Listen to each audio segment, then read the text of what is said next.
Gloire à Dieu.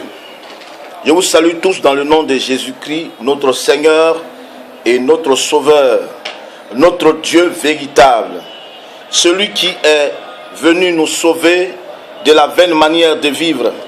Celui qui a fait de nous un peuple mis à part, un peuple qui lui appartienne, un peuple qui chaque jour doit manifester sa gloire dans cette nation, dans ce monde. Ce matin, je veux particulièrement m'adresser à l'église de Jésus-Christ en Côte d'Ivoire. Je ne parle pas de cette dénomination qui s'appelle Église de Jésus-Christ en Côte d'Ivoire, non. Loin de là. Quand Jésus disait à Pierre, je bâtirai mon église, les portes de séjour des morts ne prévaudront point contre elle. C'est de cette église qui a reconnu Jésus-Christ comme Seigneur, Sauveur. Cette église qui est mise à part. Cette église qui est sanctifiée en Christ.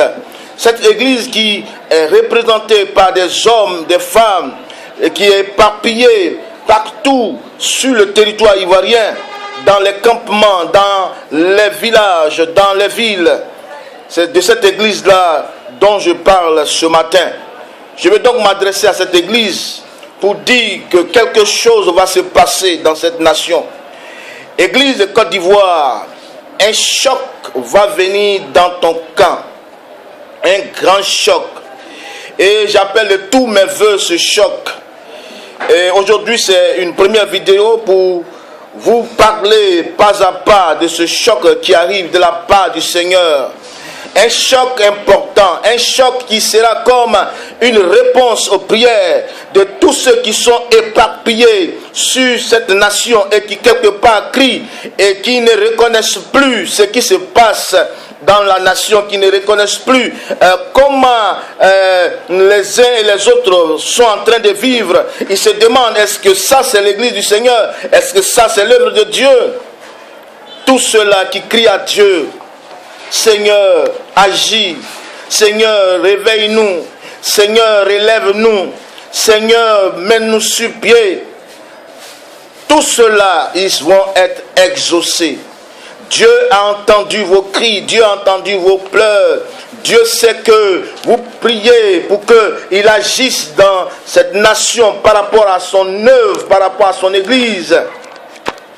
Et je viens ce matin vous dire une chose. Bientôt, il y aura un choc de la part de Dieu, un choc pour la gloire de Dieu dans cette nation, mais particulièrement au milieu de ceux qui se réclament de Christ, un balayage, un tremblement, des secousses, quelque chose se passera, quelque chose se passera. Vous voyez dans la parole de Dieu, lorsque on était en train de bâtir le deuxième temple, il y a certaines personnes qui pleuraient pendant que le deuxième temple était en train d'être bâti. Ils pleuraient parce qu'ils se rappelaient de ce qu'était le premier temple. Et parce qu'ils voyaient la gloire de ce premier temple par rapport à la gloire de ce deuxième temple. Et ils pleuraient. Vous voyez, dans cette nation, chacun se réclame de Christ, chacun se réclame du Seigneur Jésus. Oui, chacun dit que Dieu est avec lui, Dieu fait ceci, cela. Mais il y a certaines personnes qui pleurent parce qu'ils savent ce qu'on était avant. Ils savent ce que Dieu faisait parmi nous avant. Ils savent comment nous avons dévié. Ils savent ce que nous sommes en train de faire. Chacun court après quelque chose, mais dans le fond, il ne court pas après les choses de Dieu. Il court après le m'as-tu vu? Est-ce que tu sais qui je suis?